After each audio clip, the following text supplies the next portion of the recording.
আসসালামু আলাইকুম বন্ধুরা, এটি হচ্ছে পাকা পেঁপের জুস। আমি সুন্দর করে এটাকে ব্লেন্ড করে নিয়েছি। এখন দেখো এটা আমার বাবু খাচ্ছে, কত মজা করে খাচ্ছে। তোমাদের যাদের বাচ্চারা পেঁপে খেতে চায় না তাদেরকে আস্তা পেঁপে না দিয়ে এভাবে লিকুইড করে দিয়ে দিও, দেখবো কত সুন্দর করে খেয়ে নেয়। এদিকে দাও বাবুকে, দেখো দেখো এই যে কত সুন্দর করে খেয়ে নিচ্ছে।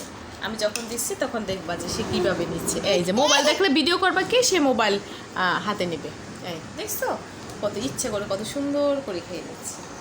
মাশাআল্লাহ বললো সবাই, মাশাআল্লাহ। মাশাআল্লাহ। কত সুন্দর করে পাকা পেঁপের লিকুইডটা এই খেয়ে নিয়েছে। বাবার তোমার ভালো লেগেছে? এভাবে অনেক ফলের পিউরি করে দিলে সে খুব সুন্দর করে মজা করে খেয়ে নেয়, কিন্তু সে ভাত খেতে চায় না। এটা হচ্ছে কথা। ভাত যদি আস্ত করেও কয়েকটা দেওয়া যায়, ভাত মাছ সবজি এগুলো দেখা যায় যে ওই খিচুড়ির ভিতরে দিয়ে খাওয়ানো হয়, কিন্তু আস্তা দিলে কখনো সেটা মুখে নেয় না।